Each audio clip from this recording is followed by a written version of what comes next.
Boa noite, amigos, povo de Deus. Novamente, estou aqui fazendo mais um vídeo.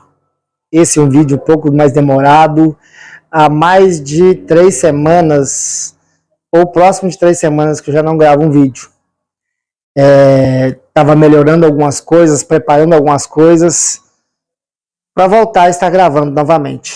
Hoje, vou estar falando do capítulo 16 de Levítico, que é o dia da expiação. Deus traz algumas ordenanças para o povo dele nesse dia, onde diz assim, vamos estar pegando aqui o livro de Levítico, para estarmos lendo o que está escrito, na palavra do Senhor está escrito assim: falou o Senhor a Moisés depois de morrerem os 2 filhos de Arão, tendo chegado aqueles diante do Senhor. Então disse o Senhor a Moisés: diz a Arão, teu irmão, que não entre no santuário em todo o tempo, para dentro do véu, diante do propiciatório, que está sobre a arca, para que não morra, porquanto aparecerei na nuvem sobre o propiciatório. Entrará Arão no santuário com isto: um novilho para a oferta pelo pecado e um carneiro para o holocausto. Vestirá ele túnicas de linho sagrada, terás as calças de linho sobre a pele, cingir-se-á com o cinto de linho e se cobrirá com a mitra de linho. São essas as vestes sagradas. Banhará o seu corpo em água e então as vestirá. Da congregação dos filhos de Israel tomará 2 bodes para a oferta pelo pecado e um carneiro para o holocausto. Arão trará o novilho da sua oferta pelo pecado e fará expiação por si por tua casa. Também tomará ambos os bodes e os porá perante o Senhor, à porta da tenda da congregação. Lançará sorte sobre os 2 bodes, um para o Senhor e o outro para o bode emissário. Arão fará chegar o bode sobre o qual cair a sorte para o Senhor e oferecerá por oferta ao pecado. Mas o bode cair a sorte para o bode emissário será apresentado vivo perante o Senhor para fazer expiação por meio dele e enviá-lo-á ao deserto como bode emissário. Irmãos, algumas traduções não traz bode emissário, traz o bode de Azazel, ou Azarel, dependendo da tradução, mas normalmente Azazel. E há uma grande confusão, também houve com Arlindo por um período de tempo, tá? Eu também tive que estudar um pouco para entender, tive que buscar. As pessoas ficam dando várias traduções para isso. Na minha tradução, Almeida Revisada Fiel, está dizendo bode emissário. Arão entraria, faria sacrifício por ele mesmo, com o novilho, e pegaria um bode, faria sacrifício pelo povo, e o outro um deles seria lançado sorte. Qual dos 2 bodes saísse a sorte para ser lançado no deserto seria o bode do Azazel. E existem várias teorias no meio disso tudo. Alguns até falam que esse bode Azazel alguns falam que Azazel é um demônio, é um sátiro, que se traduz sátiro, mas na realidade é porque eles forçam um pouquinho no livro de Enoque, o livro apócrifo de Enoque, onde diz que Azazel era o rei dos demônios. Mas se nós formos tomar por livros apócrifos, nós teríamos que aceitar outras coisas. E o que significa livro apócrifo? É um livro sem inspiração do Espírito Santo. Um livro que não foi inspirado por Deus. Então, se eu pegar esse bode que vai para Azazel, na minha tradução, bode emissário, que é a tradução literal do bode que vai para o deserto.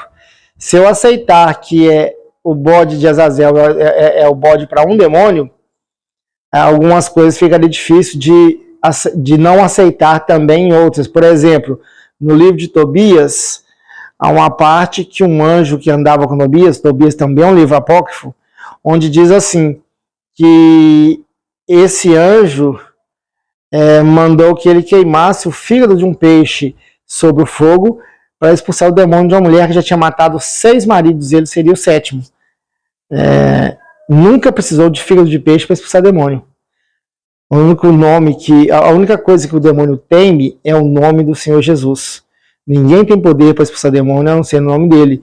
Porque se vocês verem no livro de Atos, os Atos dos Apóstolos, os 7 filhos de Seva foram fazer um exorcismo e diziam eles assim: esconjuro a vós, ao demônio, em nome de Jesus, a quem Paulo prega.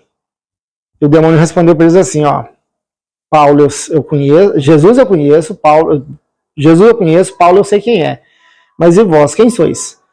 E pegou os 7 filhos de Sevas, o rapaz endemoniado, bateu neles, eles saíram nus, correndo, envergonhados. Então, só dá para expulsar demônio através da autoridade que a gente obtém no nome do Senhor Jesus. Uma autoridade dada, né? Não é tomada, ela é dada, ela é entregue a quem serve ao Senhor Jesus.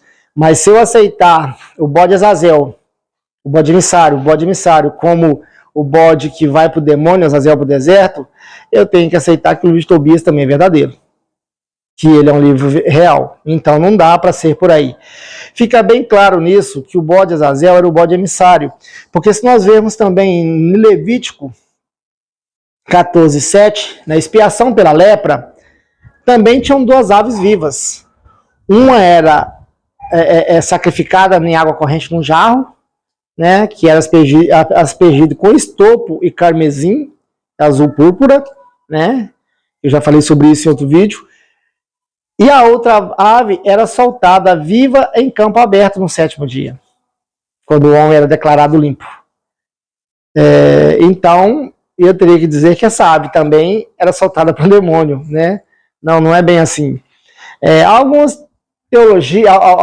pessoas estudam, buscam isso, forçam às vezes um pouquinho fora da Bíblia, mas não dá para ver no contexto da Bíblia. O contexto da Bíblia é que essa expiação seria feita uma vez por ano, foi mandamento perpétuo para os judeus naquela época, que essa expiação seria feita uma vez por ano. E se a gente for olhar, tem historiadores, né, Josepo, o nome dele, Josepo, ele era logo depois da morte de Cristo, ele era um historiador, que ele era muito familiarizado com essa história, e ele dizia que lá em Jerusalém, o bode emissário era o bode enviado ao deserto, né? Então fica bem claro para quem quer estudar, quem quer aprofundar um pouquinho mais, esse capítulo 16 de Levítico, o sacerdote tinha que fazer expiação pelos seus pecados com um novilho, e por sua casa, pelos outros sacerdotes, por todos que estavam ali. Deus pediu que Arão não ficasse entrando a todo tempo no Santo dos Santos, porque é ali que ele aparecia sob o propriatório, para que Arão, por que ele pediu? Para que Arão não fosse descuidado, começasse a entrar até com desatenção toda hora lá dentro. Não ficar entrando e saindo, não. Tinha horário certo de entrar, tinha época certa de entrar, e para essa entrada também tinha um rito. Hoje, nós temos a bênção de poder ir ao Santo dos Santos, porque assim que Jesus veio, nos aceitou e nos buscou para o povo dele, foi rasgado o véu. Ao ser rasgado o véu, nós temos presença direta ao Pai, ao Santo dos Santos, a presença do Senhor. Mas também não dá para entrar lá de qualquer maneira. Você sabe que você pode se chegar a Deus, você sendo crente. Você pode se chegar como quiser, mas se você se chegar a Deus cheio de transgressão, sem antes pedir o perdão devido ao Senhor, através do Senhor Jesus, sem buscar, sem reconciliar, você vai acabar morrendo espiritualmente. Porque você vai chegando de qualquer maneira, você não tem mais temor a Deus, você não tem mais respeito ao Altíssimo, você passa a achar que é um ser qualquer, que é tratado como um qualquer. E não, você deve ir ao Santo dos Santos com extremo temor, para adoração, para louvor. Não temor de medo, temor de respeito à adoração. E também era assim na época deles. Significaria isso, porque senão a pessoa acaba de cometer um adultério, fala, tudo bem, Deus perdoa, eu vou lá para orar, vou buscar Deus. E vai lá, Deus, eu estou aqui, eu sou fiel e tudo. Não. Se você realmente se arrepender do adultério e vier confessar a Jesus, você pode chegar a Deus, não tem problema nenhum, sua oração será ouvida. Você pode cometer qualquer ato que não deveria. Se você cometeu um ato indevido e realmente buscou arrependimento e buscou mudança, você vai ser aceito no Santo dos Santos. Não tenha dúvida. Agora, não adianta você ir lá e dizer, Deus vai me perdoar, vou lá, não tem problema. Aí você não estará mais respeitando o Altíssimo. Você morrerá espiritualmente sem perceber. Morrerá por você mesmo, pelas suas próprias transgressões, pelas suas próprias culpas. Não porque Deus faz acepção de pessoas. Deus não tolera o pecado. O pecador é chegado a Deus. Porque quem cobre os seus pecados é o sangue do Senhor Jesus. E quando você peca, filhinhos, não devemos viver em pecado. Mas se por acaso pecar, há no céu um advogado, Jesus Cristo, o justo. Então, seja alguém que advogue por você, se você realmente se arrepender. Mas não adianta nada você estar pecando, indo, sem ter arrependimento. A sua oração não será aceita. O seu sacrifício de louvor não será aceito. Naquela época ali, nesse capítulo de Levítico 16, era só o sumo sacerdote que podia entrar. Não era todo mundo a todo momento, era somente o sumo sacerdote para esse rito. Mas mesmo assim também não podia ser feito de qualquer maneira. E eu me foquei muito nesse bode Azazel porque tem inúmeras histórias. Né? Quando o templo estava em Jerusalém, alguns diziam que esse bode era lançado num penhasco para não voltar para a cidade, mas isso também não é verdade, não existia necessidade desse rito. Tentam forçar na teologia algumas coisas, mas o que ficou mais enfatizado na história era isso. Primeiro, Deus falou que era um bode emissário. O que foi? Era aquele bode que o pecado se afastaria para longe de Deus.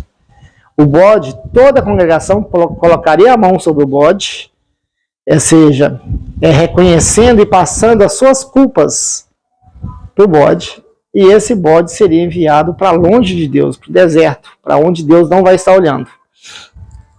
Essa é a verdadeira intenção de Deus, era mostrar. Para tanto isso, fala-se que Cristo morreu fora das portas de Jerusalém. Morreu do lado de fora. Para quê? Porque para significar, entre aspas, esse bode que estaria indo para fora da congregação, para fora do arraial. Né? Por isso Jesus Cristo sofreu vitupério na cruz, fora do arraial, fora de Jerusalém, no Gólgota, no Monte Calveira, e não dentro de Jerusalém. Tudo isso simbolizando o que Jesus faria também. Espero que tenha deixado aqui alguma luz para pessoas que procuram. Respeito às pessoas que tentam usar outros argumentos, porém, se usar esse argumento do livro de Enoque, também teria que aceitar o 13º capítulo de Daniel, que não condiz, que dá honras a Daniel e não a Deus, que não existe apócrifo. Teria que dar também, principalmente as de Tobias, onde um anjo teve que andar 90 dias com Tobias, né? Um anjo rodando para lá e para cá, comendo, fingindo que comia. Ele fingia que comia, ele mentia para Tobias, e mentira não vem de Deus. Então, por isso que esse livro é apócrifo. Esse livro não condiz com Deus, ele mesmo desautoriza ele, o próprio livro. E aí, se as pessoas falam assim, não, mas o livro de Enoque é válido, bom, então também Tobias tem que ser válido. E aí, o próprio cânone das Escrituras, que foi inspirado pelo Espírito Santo, nós estaríamos não aceitando as ordenanças que o Espírito Santo deixou. Irmãos, agradeço a Deus, uma boa noite a todos, e em breve vou estar novamente fazendo mais um vídeo.